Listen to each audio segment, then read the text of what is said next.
हे दोस्तों, आज मैं आपको बताऊंगा एक की रीजन क्यों कुछ ही लोग बहुत अमीर बन पाते हैं और क्यों ज्यादातर लोग गरीब या फिर मिडिल क्लास रह जाते हैं। रॉबर्ट नाम का एक लड़का था जिसके दो बाप थे। अब आप कुछ गलत मत समझिए, पहला उसका खुद का था पर दूसरा उसके दोस्त का बाप था जिसे वो अपना मुंह बोला बाप मानता था। पहले वाले ने पीएचडी की थी पर दूसरे ने कभी 8th भी पास नहीं की थी। दोनों बहुत ही स्मार्ट और हार्डवर्किंग थे पर दोनों की सोच बहुत ही अलग थी और दोनों रॉबर्ट को अलग अलग बातें सिखाते थे। पहला बाप बोलता था कि पैसा सारे फसाद की जड़ है, पर दूसरा बोलता था कि पैसा ना होना सारे फसाद की जड़ है। पहला रॉबर्ट को हमेशा महंगी चीजों के बारे में सोचने से मना करता था और कहता था कि वो हमारी हैसियत के बाहर है। दूसरा उसे कहता था कि वो सोचे और अलग अलग रास्ते ढूंढे जिससे वो सारी महंगी चीजें खरीद सके। ये करने से उसका दिमाग तेज होगा और नए आइडियाज भी मिलेंगे। पहला उसे कहता खूब मेहनत कर, अच्छे से पढ़ लिख ताकि तुझे बड़ी कंपनी में नौकरी लगे और तू बड़ा इंसान बन पाए। दूसरा कहता था तू खूब पढ़ मेहनत कर पर खुद की कंपनी खोल ताकि तू खूब सारी नौकरियां लोगों को दे पाए। रॉबर्ट के पास एक एडवांटेज था, उसने अपने दोनों बापों को अपनी अलग अलग सोच के साथ बढ़ते और उनकी तरक्की देखी।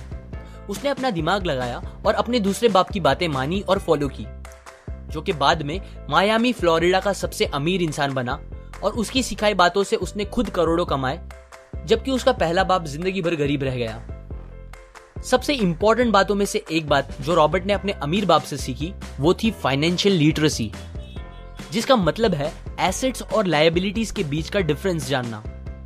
अब आप गौर से सुनिए, ये नॉर्मल कॉमर्स में सिखाए गए मीनिंग से थोड़ा अलग है। रॉबर्ट ने काफी इजी शब्दों में उसका मीनिंग बताया है, जो कि कुछ ऐसा है। एसेट्स कोई भी वो चीज होती है जो आपको पैसे बना के दे या फिर आपके जेब में पैसे डाले, और लायबिलिटीज वो चीजें होती है जो आपके जेब से पैसे ले ले या आपके पैसे खत्म करे। अमीर लोग इसीलिए अमीर होते हैं बिकॉज वो अपने एसेट्स बनाते हैं, जबकि मिडिल क्लास लोग बस लायबिलिटीज पे खर्च करते हैं। मिसाल के तौर पर रमेश और सुरेश नाम के दो दोस्त थे। दोनों सेम पोजीशन और सेम सैलरी पे काम करते थे। जब भी उन्हें सैलरी मिलती, रमेश अपनी सैलरी से नए कपड़े, नए गैजेट्स, नया फोन, बाइक या कार ऐसी चीजें खरीदता था जो उसे अमीर जैसा फील कराती थी।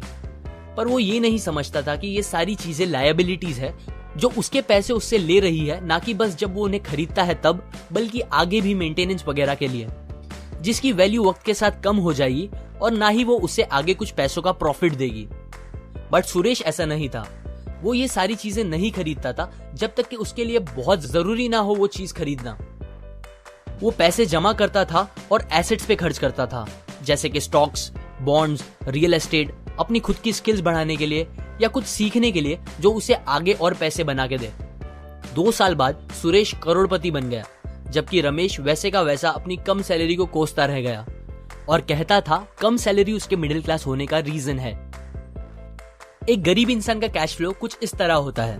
उसे पैसे मिलते हैं और फिर वो पैसे उसकी जरूरी खर्चों में खत्म हो जाते हैं। एक मिडिल क्लास का कैश फ्लो थोड़ा सा अलग होता है।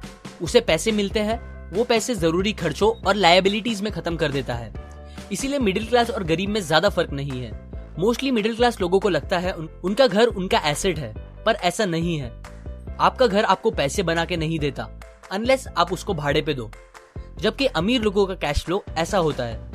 उन्हें पैसे मिलते हैं, वो उस पैसों से अपने एसेट्स बनाते हैं पहले और फिर उससे बने पैसों से खर्चा करते हैं। इसीलिए वो अमीर होते जाते हैं क्योंकि उनके इनकम के सोर्स बढ़ते जाते हैं।